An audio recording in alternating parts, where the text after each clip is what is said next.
विजय शिवतारे यांनी आपण स्वतः निवडणुकीत तिसरा उमेदवार म्हणून उभा राहणार असं घोषित केलं आणि बारामती लोकसभा मतदारसंघात अनेकांच्या अंगावर काटा उभा राहिला.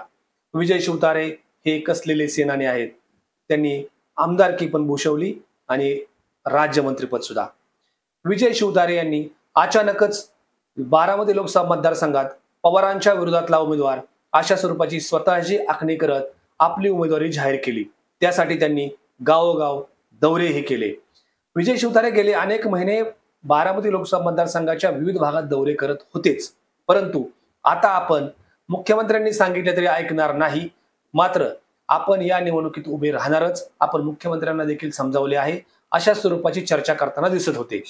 विजय शिवतारे यांनी मांडलेला एक मुद्दा अतिशय महत्वाचा होता, तो म्हणजे पवारांच्या विरोधातलं 5,81,000 मतदान जे आहे त्या मतदात्यांना आपण काय उत्तर देणार आहोत. जे मतदान पवार कुटुंबाला देणारच नाही अशा स्वरूपाची ती मतदारांची भावना आहे, त्या मतदारांच्या भावनेला वाट करून देण्याचं काम आपण करतो आहोत, असं विजय शिवतारे सांगत होते.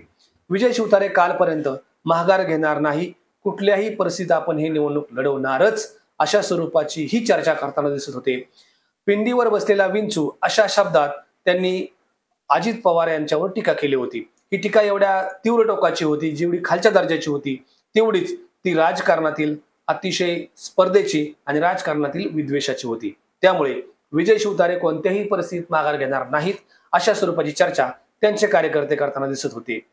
त्यासाठी विजय शिवतारे यांनी एक मोठी बैठकही आयोजित केली होती आणि या बैठकीमध्ये कार्यकर्त्यांनी तीव्र भावना व्यक्त करत या बैठकीमध्ये विजय शिवतारे यांना उभा राहण्याचा, निवडणूक रिंगणात उतरण्याचा आग्रह केला होता आणि त्यानुसार विजय शिवतारे यांनी ठाम समजूत करून घेतली होती की आपण उभं राहणारच.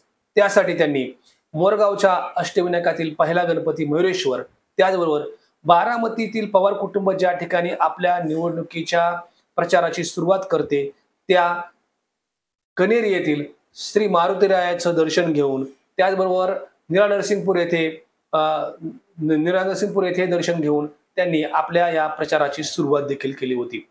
आणि मग अशात झालं काय की विजय शिवतारे यांना मुख्यमंत्र्यांनी चर्चेसाठी बोलावलं. मुख्यमंत्र्यांनी चर्चेसाठी बोलवल्यानंतरही विजय शिवतारे यांचा निर्धार ठाम होता. त्यामुळे कार्यकर्त्यांना वाटत होतं की विजय शिवतारे कोणत्याही परिस्थितीत लढणारच. बापूवर असलेला त्यांचा विश्वास हेच दाखवत होता की यावेळी विजय शिवतारे हे वेगळा इतिहास घडवतील. परंतु त्यानंतर अचानक मुख्यमंत्र्यांनी वर्षा निवासस्थानी विजय शिवतारे यांना बोलावलं आणि रात्रीच्या वेळी मुख्यमंत्री एकनाथ शिंदे, उपमुख्यमंत्री देवेंद्र फडणवीस, उपमुख्यमंत्री अजित पवार यांच्या उपस्थितीमध्ये विजय शिवतारे यांनी चर्चा केली आणि बाहेर चर्चा सुरू झाल्या. विजय शिवतारे यांनी आपलं अस्त्र म्यान केलं आणि विजय शिवतारेंचं मनोमिलन झालं आहे. मात्र गेल्या 2 दिवसापासून विजय शिवतारे कोणालाही भेटलेले नाहीत. विजय शिवतारे हे उद्या कार्यकर्त्यांशी संवाद साधणार आहेत आणि त्यानंतर आपली भूमिका स्पष्ट करणार आहेत. मात्र एकंदरीत विजय शिवतारे हे माघार घेतील अशा स्वरूपाची आता सगळीकडे चर्चा सुरू झाली आहे आणि अशा स्वरूपाच्या सूत्रांनी दिलेल्या माहिती आणि बातम्या प्रसारितही झालेल्या आहेत. त्यामुळं विजय शिवतारे हे बारामती लोकसभा मतदारसंघातील अपेक्षित उमेदवार नसतील अशा प्रकारची एक खात्री किंबहुना एक संकेत मिळत आहेत.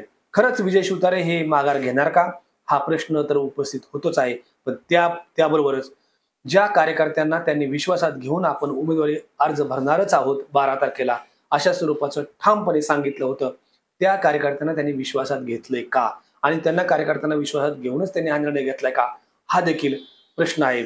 उद्या विजय शिवतारे आपली भूमिका मांडतील, मात्र बारामती लोकसभा मतदारसंघातील हा ट्विस्ट आता निघून गेला आहे. मात्र एकदा उमेदवारी जाहीर करून अजित पवारांसारख्या नेत्यावरती गंभीरपणे आणि अतिशय वादग्रस्त अशी टीका केल्यानंतर विजय शिवतारे त्यांच्या स्टेजवर जातील हे चित्र त्यांच्या कार्यकर्त्यांना रुचेल का हा देखील प्रश्न आहे. दुसरी एक महत्वाची गोष्ट, महायुतीचा धर्म त्यांना निभवायचाच असेल तर यापूर्वी त्यांनी महायुतीच्याच उमेदवारांच्या बाबतीत आपली वक्तव्य अशी का केली असाही प्रश्न त्यांच्या कार्यकर्त्यांना सतावू शकतो. उद्या विजय शिवतारे जी भूमिका मांडतील त्यावरून पुढची सर्व कल्पना लक्षात येईलच. परंतु एकंदरीत राजकारणात सगळ्याच गोष्टी क्षम्य असतात असं जे म्हटलं जातं ते चुकीचं नाही. मात्र उद्या जेव्हा विधानसभेची निवडणूक लागेल त्यावेळी याच विजय शिवतारे अनेक प्रश्नांना सामोरं जावं लागणार आहे आपल्याच मतदारसंघातल्या जनतेच्या समोर. मात्र हे करताना विजय शिवतारे आपल्या या माघारीची, संभाव्य माघारीची स्वयंकल्पना किंवा स्पष्टोक्ती नेमकी लोकांना कशी देतात हे पाहणं देखील औत्सुक्य ठरणार आहे. मात्र त्यांच्या या माघारीच्या शक्यतेमुळे, माघारीच्या प्रक्रियेमुळं बारामती लोकसभा मतदारसंघात अजित पवारांना त्यांचा उमेदवार निवडून आणण्याचा मार्ग सोपा झाला आहे का, याची देखील उत्तरं आगामी काळात मिळणार आहेत. एकंदरीतच महाविकास आघाडी असो किंवा महायुती असो, दोघांनाही आपलं नुकसान होईल अशी शक्यता वाटत होती.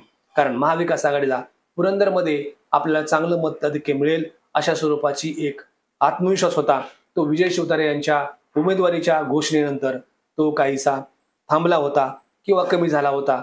आणि दुसरीकडे विजय शिवतारे हे महायुतीच्याच उमेदवारांची मतं घेतील असाही प्रवाद सुरू असल्यानं महायुतीच्या समर्थकांमध्ये देखील एक वेगळं वातावरण होतं, एक अस्वस्थतेचं वातावरण होतं.